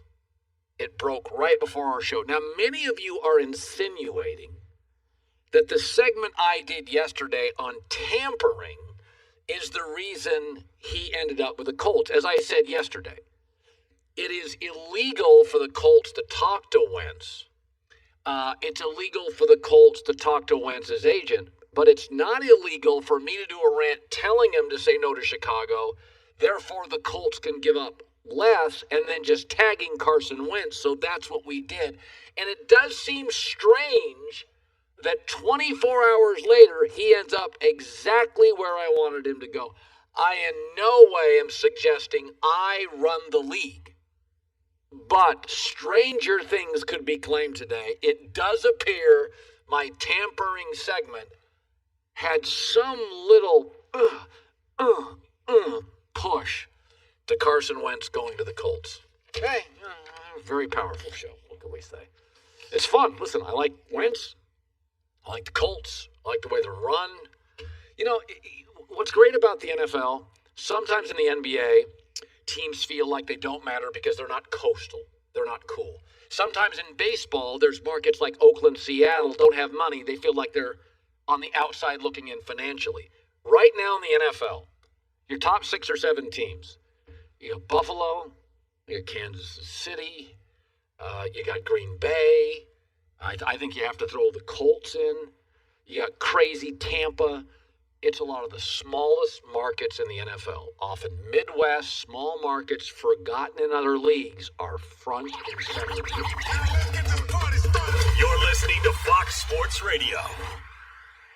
Jersey Mike's app is short for appetizing. Save 25% in your order with the code JMikes25. JMikes25 at Jersey Mike's. Be a sub above. I'm Whitney Dow. And I'm Erica Alexander. And our podcast, Reparations, The Big Payback, explores the legacy of slavery and how white people have exploited, pillaged, and tortured black people for centuries. And now one day, iHeartRadio is #1 for podcasts, but don't take our word for it. Every Thursday, listen to Reparations, The Big Payback, produced by Color Farm Media and The Black Effect. On the iHeartRadio app or wherever you get your podcasts. The Colts, there's about 7, 8, 9 teams need quarterbacks. The Colts are officially off the board. They got Carson Wentz. We still got a lot of teams that need a quarterback, and we'll talk about that. But first, Alex Curry with the news. Turn on the news. This is the Herdline News. Now, Tom Brady and Tyrann Mathieu talked some trash to each other during the Super Bowl. Brady's former teammate, Kyle Van Noy, said he's used to seeing Brady get heated like that after playing with him in New England. And he also made a comparison between this behavior from Brady and what we've seen from Michael Jordan. It reminds me of Michael Jordan in his documentary where it's like when he has the baseball bat and a cigar right before the game, he's like, you can tell a lot about a man when, you know, they can talk when it's 0-0 or they're down. But any man can talk when they're ahead or something like that. The big point was when Tyrann caught the pick and there was a flag and Tyrann didn't know there was a flag. I think he was talking big cash to Tom. It caught up to him because he scored on him and he let him know. Yeah, Tom's a little, there's a lot of the great players. Larry Bird was a trash talker. Mm-hmm. Brady's a trash talker. Gary Payton was. Michael Jordan is. They're guys that are, I don't ever, whatever, there's the video. Yeah, it's so good. I got no problem. Listen, look at he goes and hunts him down here. If you played sports, you know that chirping and trash talk is just a part of the game. So when you hear some of the best in the game are the best at trash talk, it's not surprising. As we just heard, you saw it in The Last Dance with Michael Jordan. He almost would do it to get added motivation. He would create the drama, create a reason to want to just go after a player and get that added motivation to not only beat the team, but then beat the player. And it's players, everybody, baseball players, everybody gets into zones, right? Like in golf, you get into a zone. Well, what's the difference between yesterday's round of golf and this year's? Confidence. Yeah. You feel like you can't miss. Michael Jordan has the legendary series against Portland when he turns to the Blazers, and it's like a lot of this stuff. A-Rod lost confidence. He couldn't hit against the Detroit Tigers in a series. Joe Torre had to move him down. So however you get the confidence, get it. Whatever. I like that confidence is kind of a theme in a lot of our news stories today. Feeling wanted and confidence. All right, well, Serena Williams lost in straight sets to Naomi Osaka in the semifinals of the Australian Open. She got very emotional after the match, waving and putting her hand on her heart as she left the court, and was asked about the gesture and whether it was a final farewell to the crowd. I don't know. If I ever say farewell, I wouldn't tell anyone, so. Was it just one of those bad days at the office? I don't know. I'm done. By the way, sometimes the media, Serena's and Roger Federer, they're past their prime. They've been dominant for like 18 or 20 years. You don't have to play badly when you lose to great players. Like, the reality is, this idea that Serena, you didn't play very well. Once an athlete gets out of their prime, they can still be great, but for shorter durations. It's not about playing poorly. You just can't quite get to spots. You're just not quite as consistent. That always drives me nuts. That somebody has to play poorly. Roger Federer loses to Nadal. Nadal's just better. That Djokovic is just better than Federer on certain days. It doesn't mean Federer played poorly. It's also hard when you're the GOAT. I think we put these players on a pedestal that's sometimes when you're out of your prime, as you mentioned, it's unrealistic to reach that same status every single time you play. Serena gets everybody's best match. Federer gets, so it's like, I don't buy into this, you just weren't ready to play. No, it was one of those days as an aging athlete that a spectacular young talent got to more shots. That's the way it works in sports. If you're doing nothing illegal with your body, Serena is aging appropriately. She is. She's gracefully not quite as dominant as she was. No, that match was the past, the present, and the future. Yep. It made sense. All right, moving on to LeBron. He may be taking the next step in expanding his empire. He has numerous business ventures outside of basketball already, and he could be looking to add another one in the music industry. Last night he tweeted, "My love for music is insane. I think I'm going to do an album. Oh no, I won't be rapping or anything like that. I'm not crazy. I know what I'm great at, but I'm telling you one thing, I do have so many friends who can. Just thinking out loud." And this is LeBron, I think, just building his mega brand, just adding to the resume. But as he said, he knows what he's good at. Yeah, Damian Lillard actually can do it. He can pull it off. He can be the artist. And if you have the money, you know the right people, all you gotta do is hire the right people. When you have a music studio, you can make any voice sound the way you want it to sound. I contend, this is my belief, okay, that LeBron has changed Los Angeles. So LeBron could have gone anywhere. He went to Los Angeles. And other athletes watch and imitate what the great athletes do. Like Tom Brady, his commitment to off-season stuff. You're seeing Russell Wilson. Guys are more committed. That when LeBron came to Los Angeles, it really, other athletes went and said, oh, I can build a career while I'm playing. It's nothing against Indianapolis. It's nothing against Philadelphia. But what LeBron is doing, that's why I think you have this move. So many pro athletes. Matt Stafford's like, get me LA. Trevor Bauer's like, get me LA. I think LeBron, we've always known LA, that you can do things beyond. But I think LeBron has been so successful building his production TV business that I think it is making athletes think, the weather's great, I'm getting paid, I don't care about the taxes. The bottom line is I can create a second ancillary career while I play. And I think LeBron's ignited a lot of those discussions with pro athletes and their agents. He has an incredible brand, and he's a smart marketer. He uses social media well. Yep. All he's doing is expanding. Good stuff. Alex with the news. Well, that's the news. And thanks for stopping by. The Herd Lie News. Cremo Barber Shave Cream gives you close, comfortable shave while fighting razor burn. Fight the burn. Major retailers have it. Amazon has it. CremoCompany.com has it as well. We're waiting for Bruce Arians. Here's the situation we're at with quarterbacks. So Carson Wentz is signed with the Colts. So we said this yesterday. We know there are 5 college quarterbacks that are going to get drafted. We know there is Wentz on the market. Now he's off. There's Darnold on the market.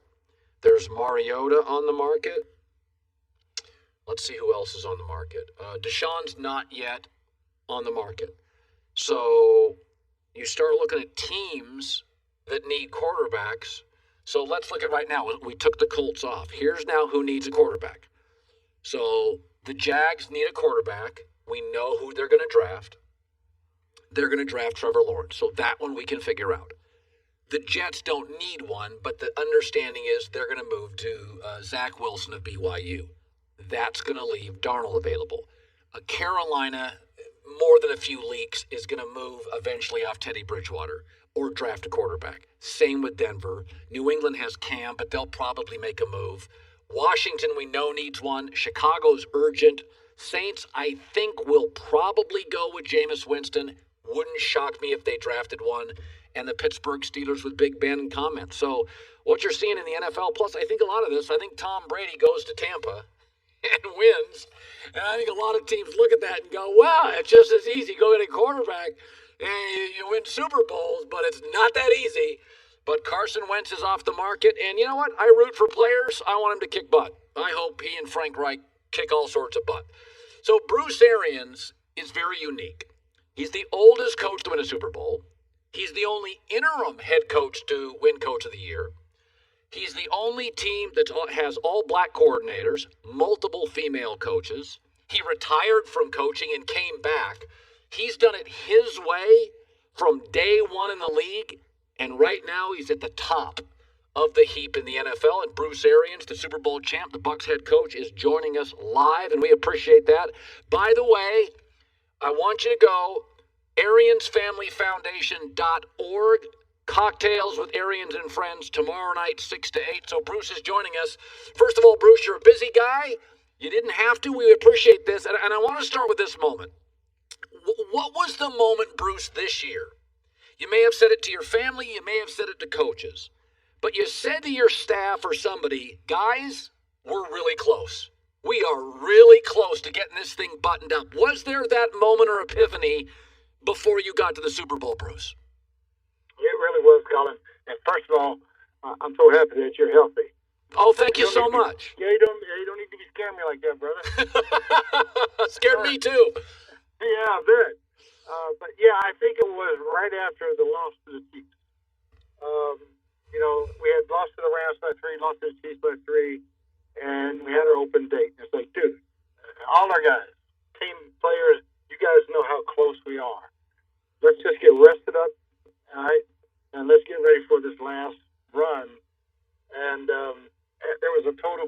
in our entire organization that we're going to get this done. And it's funny because after that moment, you get a break, and then you guys were on fire.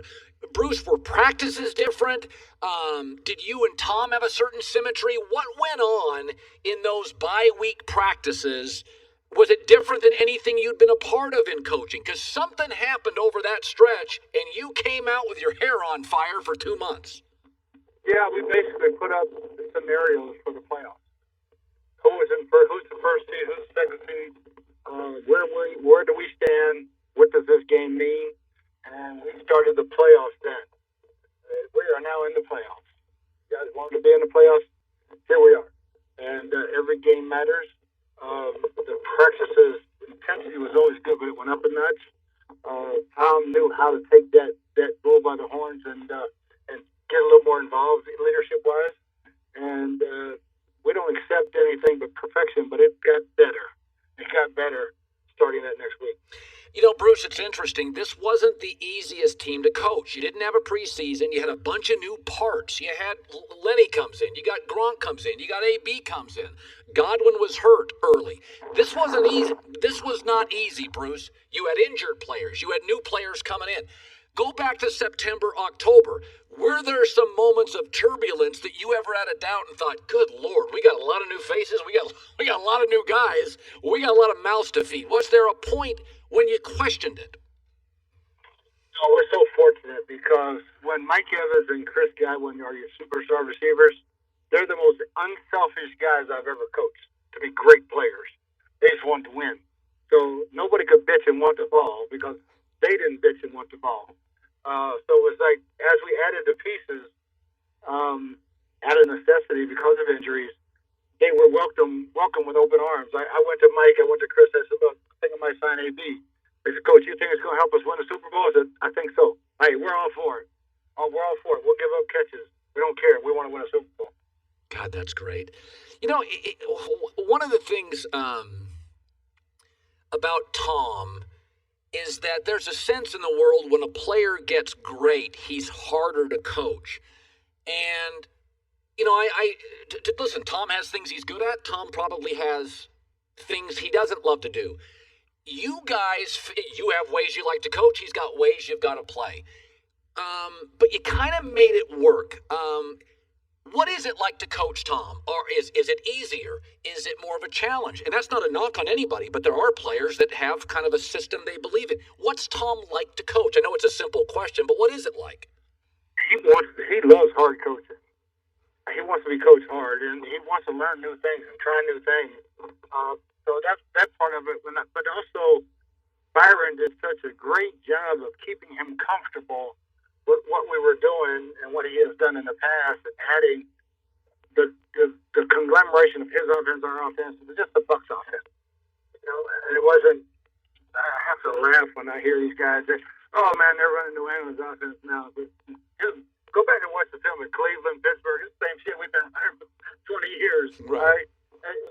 Tom's just they run the same thing. He can make every throw, and it's just buying into, okay, 32. I got a shot for the first down, but I also have a chunk for 40 yards. And I love my matchup. I coach it, take the chunk. Yeah. He's probably in the past said, I'm getting the first down. And I would turn the film on and say, look, dude, you had a chance for 40. You're right. And he started attacking and embraced that philosophy. But also, Byron did such a great job of keeping him comfortable, verbiage-wise, because, I mean, it was, I laugh, I said, Tom, you couldn't have known what half the words meant when we played New Orleans the first time. Yeah. You know, we played them the third time, and it's like, oh, yeah, I got this now. Yeah. And but he loves being coached. He loves the challenge, and he loves looking at things in a different way. You know, there was a couple of plays, I said this on the air. I thought my favorite play in the playoffs from you guys was actually in the Green Bay game. And I think you gave it was a little bit of a jet sweep to Chris Godwin at the end of the game to get that first down, and he slid. And I said, God, I bet Bruce Arians has had that damn thing in his playbook for 12 weeks. I literally went on the next day and I went, they've been holding on to that play for 12 weeks. and it was an end of the play game. So you got to just give me clarity on that play. You can't, I didn't see you run that thing the whole year. How long had you had that kind of jet sweep to seal the Green Bay game at Lambeau? We've been practicing it, 6 weeks.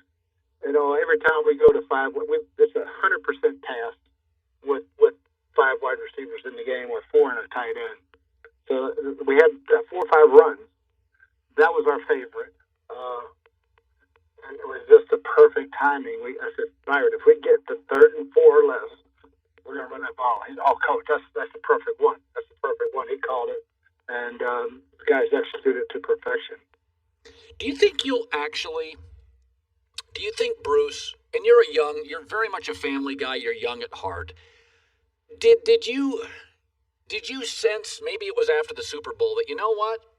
I can do this for a few more years. I got about 3 or 4 years. Did Tom actually make you feel a little bit of that fountain of youth? Oh, there's no doubt. There's no doubt. I mean, now if I start coaching coaches, if I lost Byron or Todd, that would I have to think about it, because not losing any coaches this year makes next year so much easier and so much easier to repeat. But once you start deleting your coaching staff, I don't want to go back to calling plays. Right. And Byron right now is still the only guy I trust doing it. Yeah. And I'd have to think long and hard if I was going to lose him. Boy, I'm watching you drink that. Looks like a Bud Light on that boat. Good Lord, you look happy. Dude, me, I don't drink beer, but that was a hell of a good tasting beer. Okay, so Cocktails with the Arians and Friends. That's tomorrow night, 6 to 8 Eastern. For more information, go to AriansFamilyFoundation.org. Everybody I know that knows you, loves you, and you're one of those guys. Listen, the last 2 Super Bowl winners are Andy Reid and Bruce Arians, and you may be the 2 most loved guys in the league. I could not be happier for you and your front office. I covered the Bucs years ago when I worked in Tampa, and I'm happy for you, Coach. Thank you. Oh, you bet, Colin, man. And you stay healthy now. Don't be scaring me like that no more. All right. I won't. I promise. Bruce Arians. I loved that play. That was awesome. I loved that play. There's something to be said about coaching discipline when Andy Reid's like that. Andy and Bruce, they're dreaming. Sean McVay's got a little bit of that. And you don't show your hand early. And so they had been working on that play for 6 weeks. Boom, it was my favorite play in the playoffs. You guessed close. You said 12 weeks. He said 6 weeks. 6 weeks. Yeah. That play was so clever. Little jet sweep, Chris Godwin slide. You're like, oh, come on, that's perfect. Yeah. That's coaching discipline, to draw it up and not call your card until you absolutely need it. So Bruce Arians today, Lance Briggs, Dwight Freeney, and Albert Breer. We have been really busy today. Carson Wentz is now a Colt, and I actually think it helps Sam Darnold. Oh, yeah. You got Washington and Chicago, need a quarterback. And I think he fits both. I think Darnold's a physical presence that works in tough Chicago. Ron Rivera is a defensive coach. He don't want a finesse quarterback. He wants a baller. I think Sam Darnold's going to be off the market here. Now, the question is, when do the Jets move on this? Listen, who knows what the Jets are going to do, but generally coaches and GMs want their own quarterback. My guess is they'll go with Zach Wilson. I think he's going to struggle in that division. You got to play Brian Flores twice a year, Sean McDermott twice a year, and Belichick twice a year. Those guys are going to eat up rookie quarterbacks. I can make a very compelling argument if I'm the Jets. I keep Darnold. I can make a really strong argument. I just don't think they're going to. Be sure to catch live editions of The Herd weekdays at noon Eastern, 9 a.m. Pacific. So we're starting. We're rolling? Are we already recording? Look at that. You got notes. This is so official. Hey guys, it's Brian Baumgartner. Now, maybe you've heard my podcast, An Oral History of the Office, where we go deep into the making of the show. Now, well, you can go even deeper. That's what she said. Because I am sharing my full-length conversations with some of my favorite people on the planet. The cast and crew of The Office. Guys, we share insights and memories that, even if you are a die-hard fan, you will have never heard these before. This is The Office Deep Dive. What were you doing before The Office started? I was catering and I was babysitting. people let you look after their children. Not at the same time. Yes, they did. And guess what? He's alive and he's a grown man now and he's fine. Listen to The Office Deep Dive on the iHeartRadio app, Apple Podcasts, or wherever you get your podcasts. Supplement I take every morning, M-Drive, powerful ingredients backed by science. Go to mdriveformen.com today. Free shipping, 60-day money-back guarantee. It's good to have you in. Carson Wentz was traded this morning. Matt Stafford was traded about 2 weeks ago. There's a lot of movement now with quarterbacks. There's going to be more movement here in the next 3 or 4 weeks pre-draft, which is late April. So in Best for Last, we're going to play Dealt or Not Dealt. Alex, go ahead. Starting with Odell Beckham Jr., dealt or not dealt? I think he's going to be dealt. I don't think Cleveland's going to get what they thought they would get, but Baker Mayfield had 20 touchdowns and 2 picks once Odell Beckham Jr. left because of an injury. He was a more effective quarterback. The data doesn't lie. He's only played a full 16-game season once in the last 4 years, so he's become expensive and brittle. But he is explosive, and for a team that needs an over-the-top wide receiver, there is a market for him. He'll get dealt. Sam Darnold, dealt or not dealt? I think dealt. I could make a very strong argument the Jets should keep him, but he's got 1 year left on his rookie deal, so he's not expensive. Somebody can give him a tryout. Chicago and Washington are both really good defensively and desperate for a quarterback. And over 3 years with the Jets, he's 11-22. And I think in a market where the Jets are just dull and losing, I think spending a number 2 pick on a pizzazz college quarterback gets a lot of love and attention. And I think the Jets do stuff like that historically. Jimmy Garoppolo, dealt or not dealt? I'm going to say not dealt. First of all, as good as Kyle Shanahan is, he is 7-27 without Jimmy G in the starting lineup. I also don't think in a division with Matt Stafford, Russell Wilson, and Kyler Murray, you can bring in another quarterback who doesn't know Kyle Shanahan's system. It is a very comprehensive system where all the quarterbacks that have played in it are better in the second year. And also, listen, Nick Bosa's coming back, George Kittle's coming back, Deebo Samuel. They're going to be favored maybe in Vegas to win the division if Jimmy's back. So let's not overreact to Garoppolo. I think for 1 more year, they run it out with him. And he's just got to stay healthy. Right. Russell Wilson, dealt or not dealt? Not dealt. He's unhappy, but let's be honest, made the playoffs in 8 of his 9 years. They would be nuts to move off him. They don't have a competent backup. 3,000 plus passing yards. They are going to address, I'm told, the offensive line in the draft. They went out and got a kid last year from LSU, a right guard who's pretty good. Now they have to go get a left guard. But, to Seattle, you don't get rid of Russell Wilson. He's complaining mostly because he knows he's going to be there and he wants stuff done. If Russell Wilson wanted out, he wouldn't say anything. He just leaks stuff and not say anything. He's saying stuff because he knows he's there for the long term and he's unhappy. Deshaun Watson. Dealt. First of all, he wants out. He's willing to sit out. His agent wants him to move. He's also the best quarterback on the market. Translation, bidding war, meaning Houston has a chance to really, for 10 years, get 4 first-rounders, players. They don't have any picks as an organization. So they need picks. So moving him may be a blow, but they have the ability to move him. Not only get a bridge quarterback like a Teddy Bridgewater, but also draft a quarterback. So it's kind of the perfect scenario. If you're going to lose a star quarterback, can I get a grown-up bridge quarterback? And do I have the draft capital to get the next quarterback? The answer is yes, so I think he gets dealt. Stephon Gilmore, dealt or not dealt? I would say dealt. He ranked 99th best cornerback, according to Pro Football Focus. He had a bad year. He got injured. Bill Belichick's history is you move off earlier than later. Now, I do think he'll play better next year. And I also think he's probably no longer an elite number 1 corner. But every team in the league can use his leadership, his brain power, his understanding of concepts with Belichick. So I think there's a market for him at a right price, but I just don't think it's in New England. And New England, by the way, has been drafting corners last several years, so they got some young guys they like. And those are valuable traits. Yeah. Marcus Mariota, dealt or not dealt? I think he's dealt. He's only 27. He's too talented to probably be a backup. He's not much of a cap hit. He's only owed about $10.5 million next year. So he's not going to jam up your salary space or draft capital. He's a starter. He won a lot of games as a starter. He had that great game this year against the Chargers where he had 315 yards. So, I think, again, somebody's going to roll the dice on him. If you get Marcus Mariota, you should have a capable backup because he's a fairly reckless player. But he's cheap, he's capable, he's won a lot of games. Somebody rolls the dice. Michael Gallup, dealt or not dealt? I would say not dealt. First of all, the last couple of years, he's given you 800 yards, 5 touchdowns, so he's a very good number 2 receiver. He's also an over-the-top receiver for Dallas. Amari Cooper's not really an over-the-top receiver. And right now, he's not that expensive.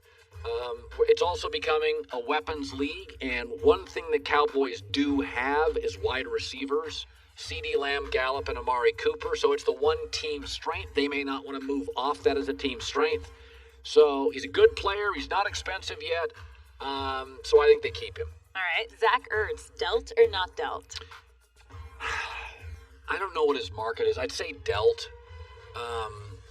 He got banged up. He's had some injury issues. He's a little expensive. But I do think Philadelphia, they got the Wentz salary, the Zach Ertz salary. They haven't been a terribly good drafting team, but they've got a kid behind him they like. I think they want to start kind of getting younger on offense and less expensive because they got Fletcher Cox and Darius Slay, who are both great and expensive on the defensive side. So I think if they can move his salary, it's probably something they would consider. He's still capable. I just don't know if he feels like a 16-game tight end. He feels like a situational tight end, a little Gronky, where he, like Gronk had, he's valuable. Yeah. But I don't know if I'm going to get 16, 17 games out of it. Yeah. Kirk Cousins, dealt or not dealt? I don't think he's going to be dealt. He's pretty punitive. His salary's big. He's Derek Carr. He's better than everybody wants to admit. I also think they're going to be a better football team this year. He's not somebody that's going to carry an average roster. And last year, the Vikings defense, they lost a lot of people, they had injuries, they lost some free agents. It was bad defense. So I think they reboot this year. I think they'll double their wins this year. It's a good organization. They draft pretty well. They only have the number 14 overall pick, so they're kind of trapped. They're not going to be good enough. Maybe Mac Jones. But, yeah, I kind of think Kirk's, they re-sign him to an extension, so they like him. He's a good guy. Never misses starts, by the way. That's big. All these quarterbacks on the market right now, Mariota misses starts, Darnold misses them. People talk about Garoppolo, he misses them. Carson Wentz misses them. Kirk Cousins doesn't miss starts, so there's value in that. There we go. Dealt or not dealt. So, my Super Bowl window, it doesn't last very long, but I think Carson Wentz to the Colts puts them in my Super Bowl bubble with 7 other teams. I think Baltimore and Seattle are close, but I think you have 3 AFC teams now that I feel like are in the Super Bowl bubble: Kansas City, the Colts with Carson Wentz, and Buffalo. And I feel there are 4 NFC teams now that are in the bubble. I think Tampa's going to be in it with Brady and all those pieces. I think Green Bay will always be in it with Aaron. I think the Rams are in it. They won 10 games in a playoff game with Goff. I think Stafford makes them better. And I think San Francisco, they get a lot of people back. And I think you make one more run with Garoppolo. I get those who argue the other way. You can make an argument not to, but I think if Garoppolo is ready, upright, that's a Super Bowl team. 1 year removed from being in the Super Bowl and ahead of Kansas City in the fourth quarter. So there you go. Alex, you're back tomorrow. I am. Great. Maybe in our baseball trade. We get lucky when Alex is here. All right, we'll see you tomorrow in Los Angeles. It's the Herd.